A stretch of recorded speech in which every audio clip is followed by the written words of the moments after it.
All right, we're gonna go plant garlic. Excuse me while I put my shoes on. There's something about this time of year that makes me turn to YouTube videos again. Maybe it's because life is just a little bit slower. I mean, not much slower, because summertime is slow when it comes to family life. Fall is slow when it comes to garden life. But you know, work and everything picks up a lot. So I'm going to do some YouTube videos again. It's been a while since I've done this format. I'm always on Instagram. But to be honest, the Instagram growth just isn't happening. And so maybe I'll have the patience and wherewithal to stick with some YouTube video creation.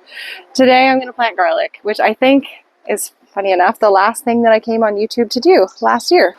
Before I do that, check out these baby kales. This has been the warmest November, the warmest fall that we've had. I haven't actually looked back at the records, but I'm going to tell you it is the warmest. Normally we've got snow right now, and it is 17 degrees, mild. So those kale babies are actually growing. The biggest barrier to fall gardening in my climate is the sunlight. The sun just isn't strong enough to get things growing fast. But when it's mild like this and wet, we're getting rain, things are growing, just growing slowly. They're not buried under snow. So this has been a really rare fall for me. And I even have some brassicas, some broccolis and cauliflowers that haven't yet formed their heads. Normally I would have given up on them because the days are getting so short they're going to stop growing, but they are still growing. They're still working on forming those heads. So, I mean, the forecast for the next week or so still is warm like this, and who knows what we're going to get. Anyway, today is about planting garlic. I plant my garlic in November most years. Social media has a lot of promotion to plant your garlic around September because the seasons are changing, and so garden influencers will often jump on that. Let's do the fall garden tasks. Planting garlic is one of those things. But for me, in my climate, it's usually November when we plant them. And I mean, I'm in Canada. It's just that I find garlic tends to do better when it has less time to put on a bunch of growth before the winter actually sets in. So ideally, you're going to plant your garlic when the nights are starting to dip below freezing fairly consistently, which actually it's not happening here yet, although every year it does by this time. It's weird. So nights are consistently dipping below freezing, but then in the daytime they're coming back up. And, ideal temperatures are anywhere from like 3-5 degrees to 10-12 degrees Celsius, something like that. Just in the, typical cool late fall November weather. So I'm going to plant some today. We have this handy calculator on our website, thehobbyhomestead.com. You can put in how many garlic cloves your family eats per week, and it will convert that to the number of bulbs you're going to need in your hand to plant for not only next year's consumption, but to have enough to then keep planting. So year after year, you're just planting from your own stock and you don't have to buy garlic. Now, we grew a lot of garlic in previous years, but my wife has discovered that she cannot eat alliums of any kind. It's taking quite a lot of culinary adjustment, but we're getting there. But because she can't eat alliums, I grow enough garlic to just eat myself, basically. So I roast a whole bulb of it every now and then. I can have frozen cloves that have been roasted, and then I can throw that into a dish whenever I want to add a little garlicky flavor. Just can't cook in it. So here I am today with 4 bulbs. I have never planted this little garlic before, and it's actually making me a little bit panicked. I might go and get another bulb. I know we don't need that much, but the idea with garlic is that when you break open a bulb, there are these cloves. A clove like this. And when you plant this clove in the ground, it will send out roots. It will send up a green stalk, it will photosynthesize, and then it will start to grow cloves around the base. It'll grow a whole new bulb like this. This was last year's green plant stalk, and it grew all these cloves around it. So for every clove you plant, you get an entire bulb of garlic. So when I say I'm planting 4 bulbs of garlic, there's about 6 or 7 cloves in each bulb. So if I plant 4 bulbs worth, that's 4 times 6, 24 bulbs of garlic will come from the garden next year. 24 times 6, I mean, I'm going to need a calculator for that, which is why we need a calculator. 114 cloves to cook with for us next year. When I do the math like that, it helps me remember we don't eat garlic every day anymore. That's going to be enough. It's just really hard for me not to plant extras, so I'm probably still going to plant extras. Nothing like we used to do. I used to plant 30 bulbs every year, so just way too much. A literal crap ton of garlic for a family of 4.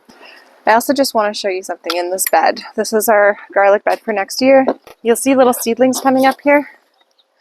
This is all-cyc clover. I planted it as an experiment. It's an intercrop. So you may have heard of cover cropping, which is where you plant seeds that are supposed to cover the soil when it is otherwise not growing anything. You can then fold it over or cut it down and turn it into the soil if you choose, and that fertilizes your soil. It feeds your soil. It becomes the organic matter you're adding to your soil. Cover cropping is awesome for larger scale agriculture. So far, I haven't really found it useful in my raised bed gardening area and my like permaculture food forest, but I'm trying intercropping this year because when I plant garlic, it's kind of a sad looking bed if I'm going to do a solid bed of garlic with nothing else planted with it, because it's just these long green stalks with a bunch of bare soil in between them. Kind of wasted space. And so this year I'm hoping that this all-cyc clover is going to come in and fill in the spaces between the garlic. It's a great source of nitrogen.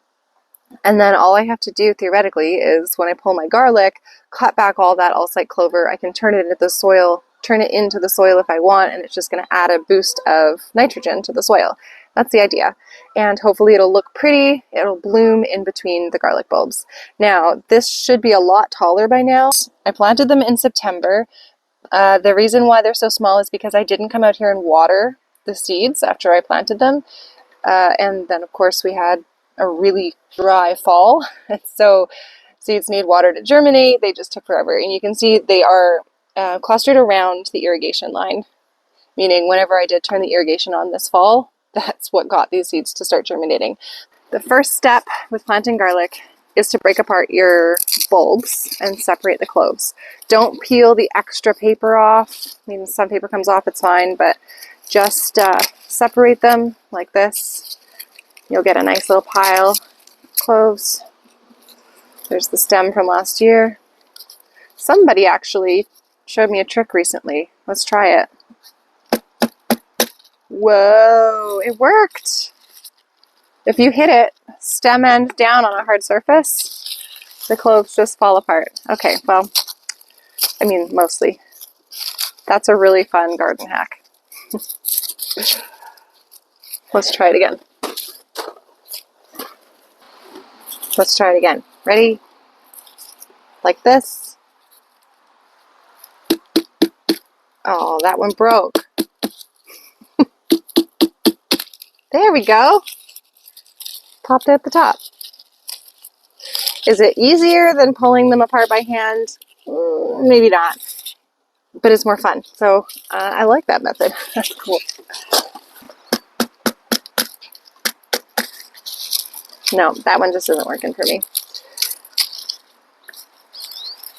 If you leave too much of a stem on your garlic bulb, I think that's the problem. Then it just bends over. Okay, so now you have to take stock of how many cloves you have. 1, 2, 3, 4, 5, 6, 7, 8, 9, 10, 11, 12, 13, 14, 15, 16, 17, 18, 19, 20. Oh, nice round number. Okay, so I don't know the math. 20 times 6. 120. There'll be 120 cloves next year. I'll have 20 bulbs of garlic next year. Yeah, I'm going to have to go get another one because it just doesn't feel like enough. I know it is. Believe the math, but I just can't. I'm a visual person. I plant garlic with my hori-hori knife because I have this tool. Honestly, I think I would prefer a dibber to plant garlic. A dibber is just like a slightly tapered long stick that you shove in the ground, wiggle it around, and it makes a hole at whatever depth you want. They're great for planting bulbs and cloves, but I don't have a dibber, and I do have this hori-hori knife, which is slender and it has measurements on it, which is useful for me. So I tend to plant my garlic 3 to 4 inches deep. That leaves about 2 to 3 inches of soil above the garlic clove itself. I have planted garlic at all different depths, and almost always it does perfectly fine. I get 100% growth.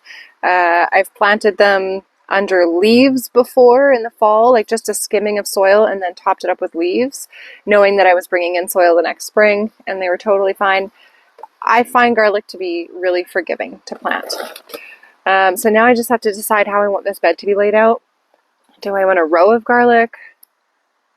Do I want it sporadically throughout? Now I've got the all-site clover in here thinking I was going to do a full bed of garlic, but I'm not doing that much. I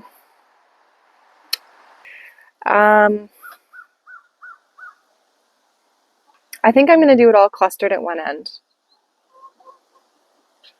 Yeah. Put them on this end.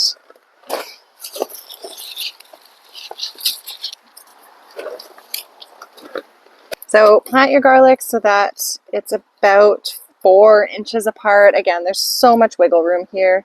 And plant them flat side down, pointy side up.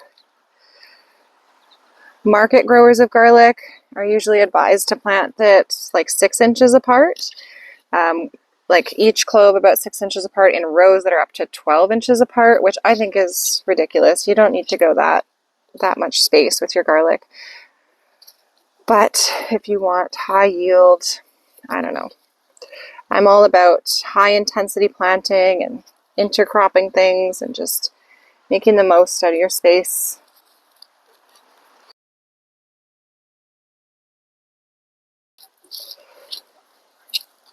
Some year I want to actually make this like a pretty grid. I want to put, I don't know, string or something, some sort of grid down on the bed to make it easier for me to lay these out in a straight line. Because I do appreciate a good straight line in the garden. I appreciate a mix of straight lines and wavy lines and all over the place lines. Lack of lines. It's good to have a mix. That's why we have these nice square raised bed gardens surrounded by an in-ground food forest with like, I'm gonna work around my irrigation here, with some curvy lines and hills and trees. Mix it up. These are not going to be in a straight line by any means.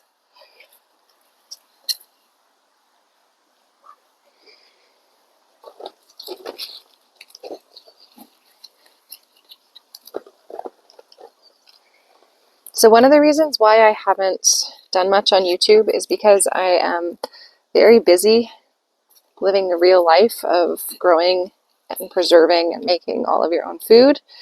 I run 2 businesses that I'm trying to grow and make successful, and I have 2 kids and a family, and it makes it really hard to put the time into planning, recording, editing, and publishing and promoting on YouTube. So I've been on Instagram for 7.5 years, thereabouts, and I really enjoyed being able to make shorter clips, shorter reels and things, and share information in really quick to access forms. So if you're interested in learning about something, it only takes you 30 seconds to a minute to learn about it from these reels. I like that idea.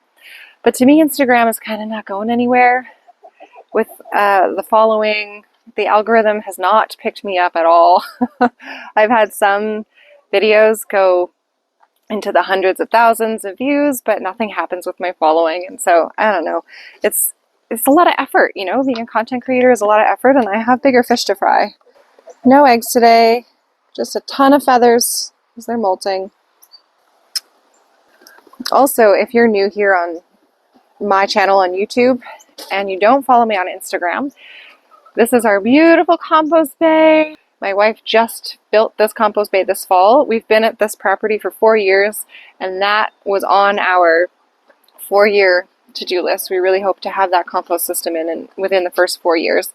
Composting, I would say, is a priority. The sooner you start composting, the sooner you can cut out that external input of buying compost or buying soil.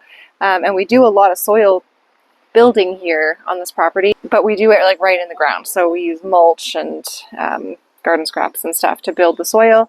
This compost bay is proper. It's a nice proper compost bay. We start in one bay, we fill it up, we get it to a point where it's hot composting, and then when it's getting there, it needs to be turned. Then we can flip it all over and put it in that bay. And then when that one's just almost done, we put it in that bay. And so you're turning your compost, but you're just turning it from bay to bay to bay, and then you start fresh in this one. And by the time it gets to the end bay, theoretically it's done. And then you just shovel it out and put it in your gardens. I'm so excited about this. Currently, this first bay here is already full, but it's going to settle. There's a lot of leaf debris and stuff. Let's say hi to the chickens. Hi, chickens. No, you can't come out. I just planted things. There's seeds in the ground. Oh boy, now I've got runaway chickens. Hi, Luna. Oh, now they all think it's time to get out. Come on, guys. Okay.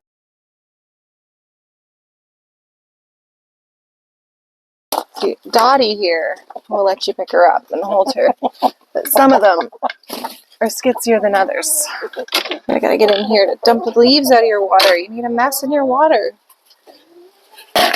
You need a mess in there. You put a bunch of leaves in it. There you go. Silly ladies. Okay. Alright. We have 9 chickens. 3 of them are my mom's. But she moved last fall to a place closer to us, but hasn't been able to get a coop yet. So we still have her 3 chickens. I'm putting away my tools. Good job, Amy. Alright, well, that's that. I might water in that garlic. It's probably fine. It might rain again today. The garlic is going to just slowly start growing. It's going to start by setting out roots, and those roots are going to give it the nourishment and the moisture that it needs to get it through the winter so it doesn't rot. So it does have to establish those roots still before winter sets in. And then first thing in the spring, that's when you're going to start seeing the green shoot come out of the ground, and that garlic's going to start to grow. It's time for me to go in and do some work. Thanks for joining me. I'm going to try to do more consistent YouTube videos, but I've been saying that a lot, so we'll see. But if I do, it's because I'm migrating from my focus on Instagram, and I'm going to try to build up more of a community here on YouTube like I have over on Instagram. I hope you have a wonderful day, and I hope that you will come and grow with us.